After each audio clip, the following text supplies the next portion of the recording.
Hello! Heureuse de vous retrouver pour ce nouveau podcast. Sarah Amonou avec vous, du podcast Conscience et Transcendance. Je suis thérapeute holistique et humaniste et j'ai à cœur de partager avec vous des clés de conscience, en espérant que ce podcast vous parlera. Alors aujourd'hui, on va parler de l'impermanence et du mouvement cyclique de toute chose. C'est quelque chose qui revient assez souvent, mais je crois aussi que c'est une des choses les plus difficiles à appréhender, le changement. Je parle du changement, hein. Et si on peut dire que la seule chose permanente qui soit dans la vie, c'est l'impermanence, c'est le mouvement permanent. Parce que très souvent, on a envie de figer ce qui est beau, ce qui est doux, alors que tout est appelé à un moment donné à changer. Et c'est vraiment se laisser traverser par ces vagues de changement, parce qu'on peut avoir la croyance ou l'illusion que si ça change, la beauté de la chose va nous échapper, entre guillemets, de la situation, de la relation, de peu importe ce qu'on met dessus. Ça, c'est valable pour tout. Et en fait, c'est simplement parfois il est temps de mettre fin à quelque chose, c'est certain, et parfois ça nous permet de faire évoluer une relation, de faire évoluer une situation, que ce soit au niveau professionnel. Vous savez, par exemple, quand on est à son compte et qu'on se dit « Ah là, je sens qu'il y a quelque chose, il y a du changement qui commence à me titiller, mais je veux pas le voir encore, mais c'est là quand même. » Et c'est vraiment de se dire « Ok, que m'offre ce changement quel est le cadeau auquel je n'ai pas encore pensé grâce à ces énergies de changement ?» Donc c'est vraiment embrasser ces vagues de changement. Et plus on embrasse le changement, plus on se laisse flotter sur la vague, moins on fait de résistance et plus c'est facile en fait. Donc il y a cette notion d'accueillir l'impermanence en toute chose. Par exemple, quand on est maman et qu'on a des enfants, parfois on veut pas qu'ils grandissent et finalement c'est comme ça qu'ils vont évoluer et que la relation avec les enfants va évoluer aussi. Donc c'est vraiment de toute façon ça change. Donc autant accompagner ce changement et le vivre de la manière la plus sereine qui soit, même si c'est rarement hyper serein, puisque qui dit changement dit inconnu. Donc forcément, il y a une forme d'agitation qui peut naître. Mais là, je vous recommande l'ancrage, d'aller justement vous reconnecter à la nature, parce que c'est ce qu'il y a de plus... vous savez, c'est comme quand on reste trop souvent chez soi et que finalement, notre mental, il est à l'image de notre environnement. Et quand je reste trop souvent chez moi, finalement, je finis par être bloquée dans mes pensées. Et quand je sors dehors, j'ai le ciel au-dessus de ma tête, j'ai un espace infini. Et ça crée quelque part de nouvelles possibilités, ça nous permet d'accueillir de nouvelles idées, de nouvelles pensées, d'avoir des fulgurances, des éclairs de conscience assez incroyables. Il faut vraiment se permettre de changer d'environnement. Alors là, encore une fois, on parle de changement, mais c'est... Ok, j'accueille le changement, j'accueille aussi l'angoisse ou le stress qui se manifeste aux prémices de ce changement, et c'est ok, et je suis humain, je suis humaine, et j'ai le droit de ressentir ces choses-là, mais il y a vraiment cette notion de qu'est-ce que ça donne si je me laisse surfer sur la vague ? Qu'est-ce que ça donne si j'ouvre mes bras au changement en fait ? Qu'est-ce que ça crée dans ma vie ? Et c'est vraiment juste une autre manière, de toute façon le changement est là, donc c'est juste une autre manière, plus sereine, plus douce pour soi, vraiment à vivre, que d'accueillir le changement à bras ouverts et d'accueillir aussi tout ce que ça remue en nous. Ça peut... certains changements peuvent nous permettre d'entrevoir des blessures qui n'ont pas été pacifiées. Donc là, en plus du changement, il y a des blessures qui se manifestent, à savoir, on va parler des 5 blessures de l'âme, l'humiliation, l'injustice, l'abandon, le rejet et injustice, abandon, rejet, humiliation et trahison. Donc, il y a cette notion de, ok, encore une fois, je demande à vivre en conscience ce qui est en train de changer, et ce qui a besoin d'être conscientisé, ce qui a besoin d'être mis en lumière. Donc je me pose, je m'ancre, je vais marcher un peu avec le ciel au-dessus de ma tête. Aussi, vraiment l'importance du soleil. Alors les jours où il fait beau, évidemment, mais l'importance du soleil et à quel point le soleil fait aussi la lumière dans nos pensées. Juste de rester 5-10 minutes au soleil dans des heures qui sont pas trop... Enfin voilà, bon, 5-10 minutes, on va pas en mourir non plus, hein. Et d'être vraiment posé, d'être concentré sur votre respiration et d'avoir les paumes ouvertes vers le ciel. Et c'est là qu'on reçoit le mieux et le plus, quelque part, l'énergie cosmique, d'accord ? Et on peut justement demander au soleil, hein, qui est une entité vivante à part entière, de faire la lumière sur certaines choses, de pouvoir mettre au grand jour des notions qui sont inconscientes. Et vous savez, des fois, on a des prises de conscience, mais c'est comme avoir un mot sur le bout de la langue. J'ai ce mot sur le bout de la langue, c'est comme quand il y a une notion, quelque chose qui est entre le conscient et l'inconscient. On va parler aussi de cet état entre l'éveil et le sommeil. Vous savez, quand c'est entre deux et qu'on se dit « mais j'y suis presque, je sens qu'il y a quelque chose qui a besoin d'être mis en lumière », et on peut demander au divin, au soleil notamment, justement, parce que au niveau du soleil, il y a des entités qui sont très, très évoluées, qui sont une représentation. Le soleil est une représentation à part entière du divin. Donc, c'est vraiment faites ce qui vous semble, peu importe la religion, peu importe les croyances, faites simplement ce qui semble être juste pour vous et ce en quoi vous croyez. Et puis si de connecter avec le soleil d'une nouvelle manière, d'une manière plus consciente, d'une manière comme sous la forme d'un échange, un échange ça peut être sous la forme de télépathie, soyez simplement ouverte à ce qui vient, à ce qui se passe dans le corps aussi, hein, parce que le soleil apporte beaucoup de lumière dans les différents corps. Il nous permet d'élever notre taux vibratoire. Il y a vraiment des échanges comme une conversation qu'on peut avoir avec le soleil pour illuminer nos pensées, pour illuminer notre vie et faire un bain de soleil tous les jours, même si c'est 5 minutes, vous allez voir comme votre vie change en fait. Parce qu'on s'expose directement dans l'intention de recevoir une des lumières les plus élevées et du coup ça crée des changements au quotidien. Voilà, donc accueillir cet état d'impermanence et puis si vous êtes une femme, évidemment, on a ces états d'impermanence puisqu'on est régi au cycle lunaire avec ces états d'ovulation, enfin de préovulation, d'ovulation, de pré-menstruation, de menstruation.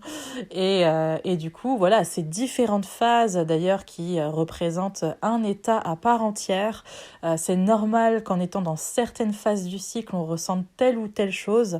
Vraiment, par exemple, en période préovulatoire. En préovulatoire, on a la période de la jeune fille et on a envie d'indépendance, on a envie de liberté, on a envie de connecter à des nouvelles choses. On est à la phase vraiment du printemps en fait. On a cette envie de comme une fleur qui s'épanouit, de dire oui à tout ce qui se présente sur notre route. C'est être ouverte aux différentes possibilités. C'est là où on est le plus ouverte aussi à l'inconnu.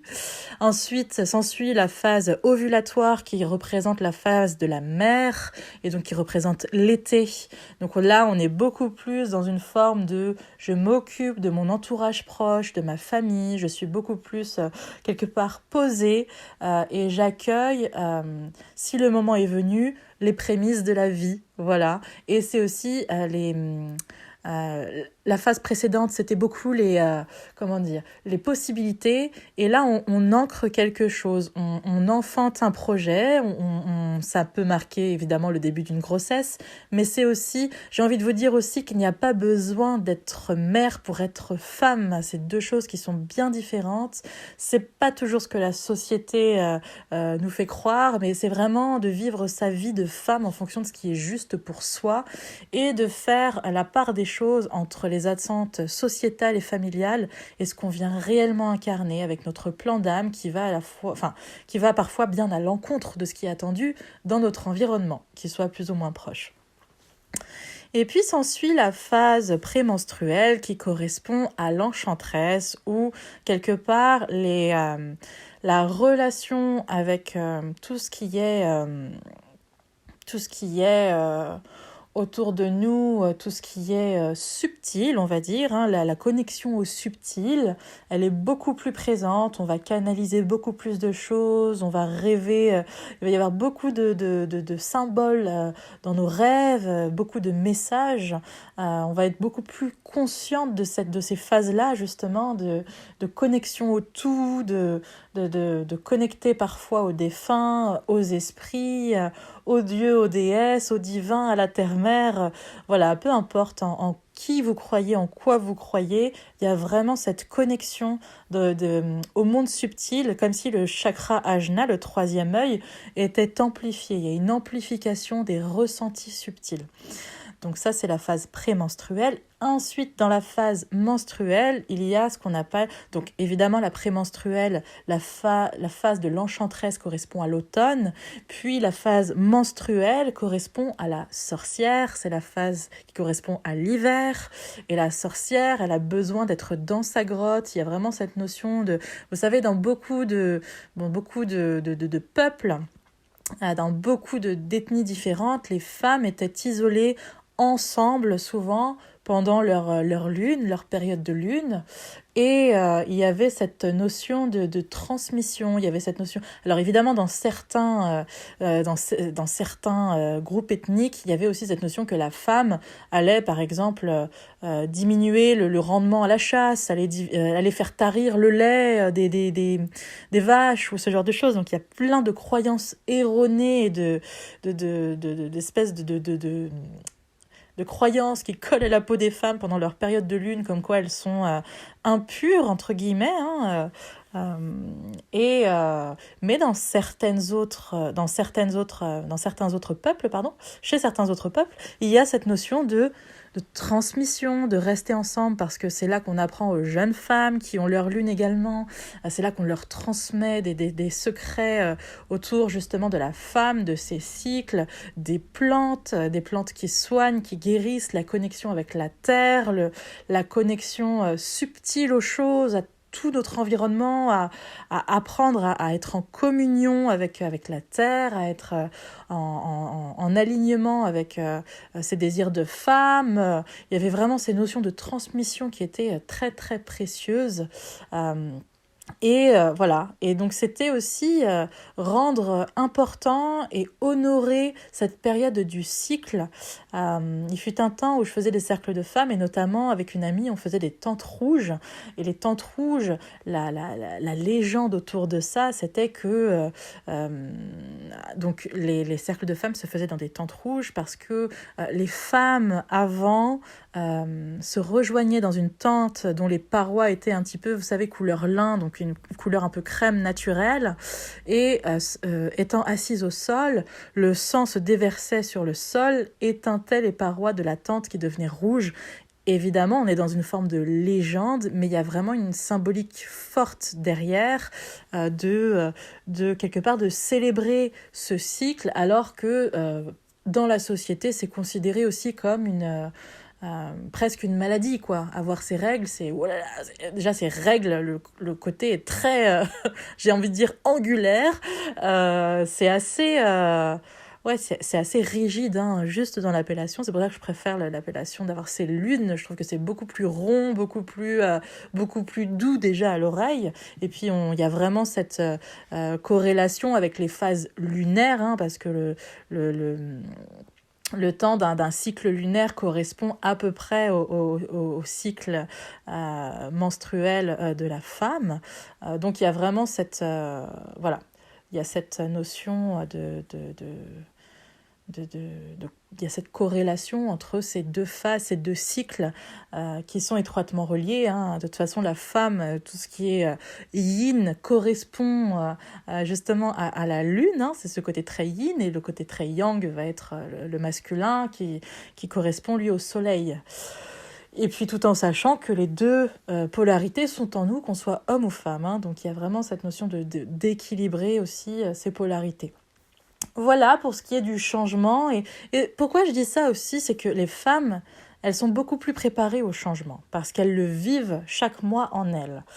Donc il y a cette notion de le changement, je connais, mon corps change. On sent aussi qu'on change au niveau de... par exemple, avant d'avoir avant d'avoir ces lunes, il y a cette notion, on peut avoir la langue chargée, on peut avoir l'impression que tout est, parce qu'il y a le foie qui travaille et qui libère énormément de toxines.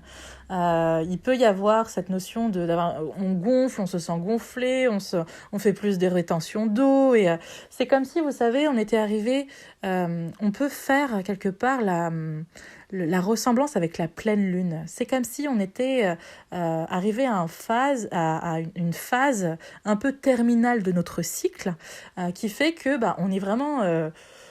on est pleine quelque part et prête à alors c'est façon de parler quand je dis pleine, mais prête à se purger en fait, parce que les lunes nous apportent énormément de purge au niveau symbolique comme au niveau purement physiologique. Donc il y a vraiment cette notion de filtrer, ça permet aussi au corps de se débarrasser de beaucoup de toxines. Donc il y a cette notion de changement que l'on vit en tant que femme tous les mois dans son corps. Et puis en fonction de certains hommes aussi, si la polarité yin est plus ou moins présente, il peut y avoir aussi cette notion assez intégrée de changement déjà, même en étant un homme. Donc voilà, plus on va embrasser ces phases internes et externes, et plus les changements vont être faciles, doux et sereins. Eh bien, c'est tout pour moi pour aujourd'hui. Je vous embrasse très fort. Merci d'être de plus en plus nombreux et nombreuses, justement, à écouter ces podcasts. Et puis, on se dit à très bientôt, évidemment, pour un prochain podcast.